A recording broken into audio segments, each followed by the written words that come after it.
I am not sorry for something I didn't do, and I am not sorry for the things I did do. Mr. O'Neill, All right. listen, stop, All right. listen to me. I'm not going to raise your voice again. I'm not going to raise my voice again. I'm not. I will have you removed from this courtroom. I can sentence you without you being present. Yes, ma'am. You don't conduct I yourself. understand, Your Honor. Thank you.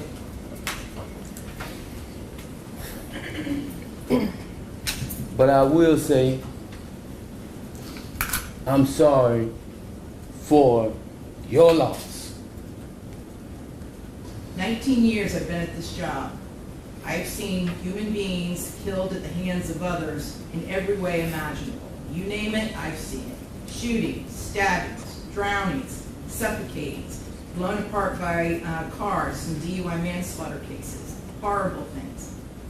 This is the worst case I have ever seen as far as the facts go.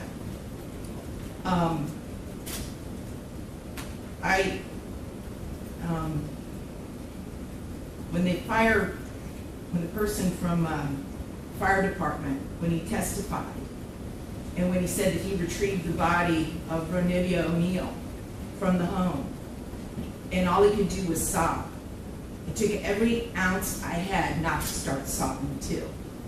Because there is no way any person with any feeling could have witnessed or seen the photos of what occurred that night and not be haunted for the rest of your life. I know I will be. For the rest of my life, I'll be haunted by what I saw as far as the evidence and just the abject cruelty of it all. The abject cruelty. And I was aware, because I reviewed a lot of the discovery ahead of time, as you well know, did a lot of in-camera inspection of a lot of documents. And I was aware there was some evidence, at least, that when you needed to recover from your gunshot wound, that neither your parents nor your Aisha, Ms. Robinson, would let you come recover at their home. I don't know if it's true or not. I'm not going to get into a dispute. I'm just mentioning there was some evidence referencing that in the records. And all I could think about, because I knew that Miss Barron was not with you romantically at the time. And I knew that she just out of the goodness of her heart let you come stay with her.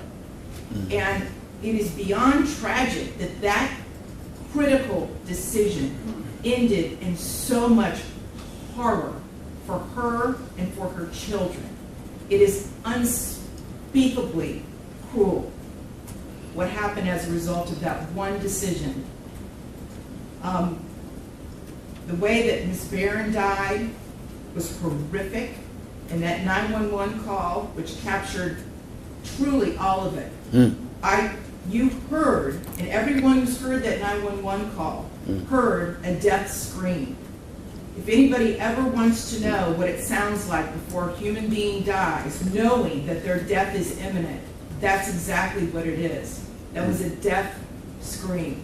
We're going to see if it's true. But what happened to little Ronivia and to little Ronnie, but I'm going to focus on Ronivia, because she was special. And you could tell Miss Barron had done everything she could to create a beautiful home for her family. I noticed that the Ronivia's bedroom, before you set it on fire, you could tell she tried so hard to make her feel like a princess. Kenyatta did everything she could. And I noticed too in the kitchen, on the refrigerator, she put up magnets that said faith, love, family, hope. And then you know what else happened to that refrigerator during that night? It got splattered with blood all over it due to what happened. Little Ronivia, she couldn't scream, she couldn't run away, and she witnessed what you did to her mother as far as shooting her mother in the arm with the gunshot. She knew. And the horror that that child suffered. And she already had a life where she was born with challenges regarding her physical and her mental disabilities. But the pain and suffering that she suffered that night at your hands unspeakable, absolutely unspeakable. And at the moment, that first time you struck her with that hatchet, and little Ronnie testified that all he could see was tears coming out of his sister's face. At that moment, that child knew, she knew she was being betrayed in the cruelest, most tragic and sorrowful way that a child could ever be betrayed. She was being betrayed by her parent, the one person that should be there to protect their children and love them and keep them from harm. And that was the last thing that child felt before she passed on from this earth, betrayal to her. And I read somewhere, and I don't know if it's true or not, I have no idea, but I read somewhere that souls pick their lives, and that they know exactly how difficult their lives are going to be before they enter into this world. And I don't know if that's true or not, but if it is, Ronivia O'Neal is one of the bravest souls I have ever come across in my 54 years on this planet. One of the bravest ever, ever. Because she suffered so traumatically